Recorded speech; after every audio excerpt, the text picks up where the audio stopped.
And we're glad you're with us here on All Day Live. It's 1:23, and the question today was, what in the world has been going on with Airfare in just this last week? We heard about the nation's 3 largest airlines raising fares significantly for solo travelers.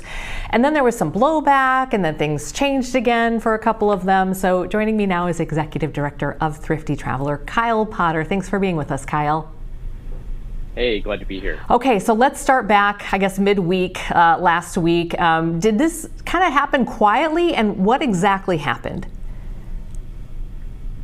I mean, it's hard to say when this happened. Honestly, I still don't know. What I know for sure is that at some point, whether it was, in the last few weeks, months, maybe even a year, the 3 largest airlines in the United States, American, Delta, and United, all started selling tickets. As you said, if you're searching as a solo passenger, they might be charging you significantly more than if you search for a group of 2 or 4 or even more, which is really unusual. This is not how Airfare typically works, and this is why it stood out so much to us, is because typically it's the reverse. If you search for just 1 passenger and there's 1 ticket left for $199, but then if you search for 2 instead, all of a sudden those tickets cost $249. That tends to be the pattern here. And so, we started to dig into this because, as I said, this is just really not the way it works. And what we quickly established is that while this wasn't widespread, you certainly didn't see it on every single domestic route. And in fact, we only saw it on a few dozen one-way domestic routes in the United States. It was absolutely happening, and it was not a glitch. It was not a mistake. It was something, in fact, that all of these airlines had actually written into their fare rules to intentionally price single and solo travelers out of their cheaper tickets. Do you have an example of how much, and maybe a destination that you guys took a look at? Yeah, my favorite one is from Chicago to Asheville, flying United Airlines. And so in this case, if you search for 1 passenger, that one-way ticket from Chicago to Asheville was $223. Okay. If you bump that up to 2 passengers on the same exact day on August 13th, so a trip this summer for 2, the price dropped to $103 per person. So it was literally cheaper to buy 2 tickets on the exact same route on the same day flying United Airlines from Chicago to Asheville than it was for a solo passenger. Okay.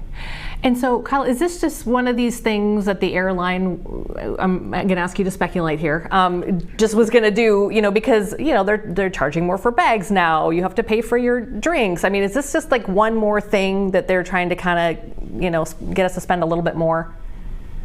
I mean, it fits into a pattern, right? If there's one thing we've learned, it's that the airlines have no depths to which they won't go to nickel and dime us more. I think in this case, the goal was probably to only penalize business travelers because they know business travelers are A, most likely to be flying solo, and B, are more likely to pay a higher fare. And, they are less price sensitive than a family of 4 going on a vacation for the first time in years. But the problem is that business travelers are not the only solo travelers. They are not the only people who are buying just 1 ticket. I mean, I need to go somewhere for work next week, and I am searching for one-way tickets. And as this was all happening, I made sure to double check to see if, Delta and United were going to charge me more money just because I'm flying on my own. Solo travelers are also just people going off on trips individually, or friends who are booking a group trip but pay for their airfare separately. I mean, the list goes on, and the damage of this, had it gone left unchecked, would have been pretty extensive. College students, I mean, it does go on and on. Neither of you or me can probably answer this because we're not attorneys, but I got to think that legally, I don't know, somebody could challenge something like this. Did you guys look into that at all? We haven't. There certainly has been some chatter about that. I really don't know. I mean, there are 2 sides of this coin. One is that airlines do these kinds of things all of the time. They, for example, for years, will charge you more if you book within 14 or 21 days of departure, because they know, again, those people are more likely to be business travelers who are booking a last-minute work trip. They will, price in a rule that says, if you book a flight and you return home within 6 days, the price might be $400. But if you return 7 days later, it might be, $200, $150, because again, they know that those shorter trips are more likely to be for work. But the difference here to me is that you can't clone yourself. That's not an option. Sure. There is no real workaround to avoid this if it were left in place. So whether it's a legal issue or not, I'll leave up to other people. Yeah. I think what we heard pretty clearly last week in the response to this is that it's just not right. It's not fair. And that really drove the response. I want to ask you about that. What happened? There was some backlash, like big time. I mean, do you see that very often where there's that instant of a backlash and then that instant of a reverse course? No, I'm still shocked that it went as quickly as it did. I was not shocked by the outcry to this. I mean, it felt pretty blatant. It felt like a new low for the airline industry to really single out solo travelers. And while, yes, this was pretty limited in scope, I think it's pretty clear that airlines try out these things on a small scale and expand them. And I had no doubt that left unchecked, this would have become more of a nationwide problem that, many travelers would have seen. So I'm really not surprised that the outcry was as fierce as it was, because again, it did just feel pretty blatant. It felt like a new shocking low for airlines to resort to this kind of tactic. What I am still surprised by is that at least two of them have just done away with this structure altogether, and they've removed the fares that push solo travelers into a pricier ticket. I didn't see that happening so fast. Right. And when this kind of thing happens, I mean, we all have our ideas of like, oh, my husband's always like, clear your cookies. I know you're just searching for this thing, but clear. Like, is that stuff real? Like, do I need to get on another IP address to look up tickets if I've looked them up yesterday and I didn't buy them? I'm glad you asked, because it's a fun answer. No, it's not real. Okay, but good. I understand it, because this is the problem, and this is why this became such a big problem for the nation's largest airlines.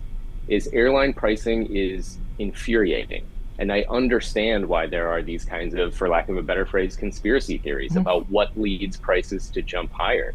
That you can imagine an airline tracking you and tracking your cookies and raising the price on you when you search for a flight another hour later. Right. That's not what's happening, but airlines have done themselves no favors by being completely opaque with how they treat passengers in this country. Well, and Kyle, as a result, we have things like skip lagging, right? So explain to people what skip lagging is. And, I mean, not to go on too much of a tangent here, but I think it relates because people are trying to find any way around these higher prices. Yeah, I mean, the lengths that people will go to try to beat the airlines at their own game, right? So skip lagging is, for example, I need to fly from Minneapolis to Boston, but I search that flight and it's $649. I'm just making this up. That's not really what that flight typically costs. Let's just say it is.